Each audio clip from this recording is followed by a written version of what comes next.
My name's Cummins, and I organized this Eco Arts Fest for 2013 here. It was our first annual street fair here at the WAV, and it was a good one. Well, this street closure here for Eco Arts Fest was the first of its kind here at this location, and that was a big deal to me. I've been asking for that personally since I moved into this building 3.5 years ago when it was founded and when people were allowed to move in. Well, one of the highlights I thought was Davey Miller's Jazz Stage, where the city donated us a stage through the permit that the DVO got, and he ran a great jazz stage all weekend. And this last band that had 2 saxophone players and just a great long set, it was good and memorable. And also the fairgrounds donating the 18-foot umbrella that was in the center of the courtyard was pretty ridiculous too.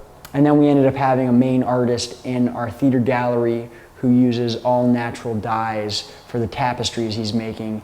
And then some wonderful large prints, photographs outside that were micro nature pieces of just, like dirt and little trickles off waterfall and stuff that were blown up to extra large. So we kind of played off the ecology theme.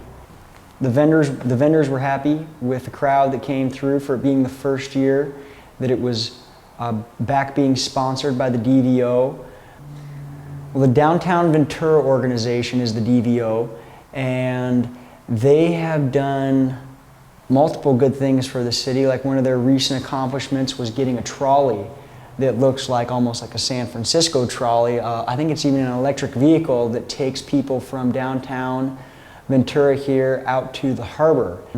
They did the permit for the whole art walk, all the venues, all the pods, all the street closures. They lumped it all under their umbrella thing into a permit and had the art walk go on. So they do pretty big stuff.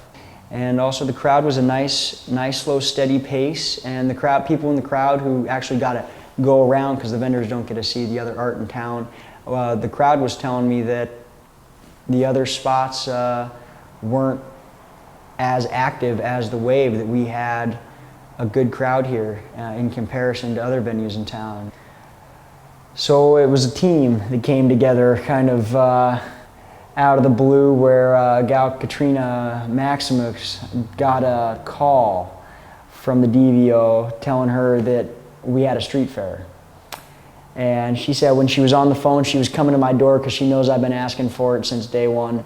There she was, and came up grinning and told me all about it. And that was the beginning, where she told me about it and said, well, like, what do you think? And I told her, well, I think I'm going to run it.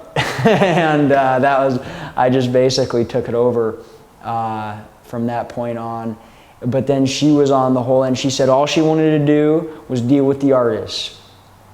And put the artists in the street where they're going to be placed. She didn't want to deal with all the technical end of stuff that I wanted to deal with about getting the food trucks, the beer garden, the stage, the big, like the big umbrella, and working out all like the look of it and how the atmosphere was going to be and the vibe of it. That was really what I wanted to do, of creating the atmosphere. And so she wanted to be on booking the artists. And I was like, that's great. That we need, that's the other half of it totally. So Mitra Klein came up with this great little flyer here that it's got our Saturday schedule, our Sunday schedule, and then all our sponsors here. But then it folds out into this great little flyer here, and it's got the WAV down here. This is the whole Ventura street map of all the locations, all the art walk locations going on, but it highlights the WAV and blasts it up with the 3 different stories of the WAV, all the artists participating, the main dates, what's going on, and this is what's on our building right now, is kind of our slogan at this point, Free Art, Just Kidding, which I think is a classic by Stu Burbrower. He's the 5th leg of the table here. He's the marketing genius who comes up with our snappy stuff.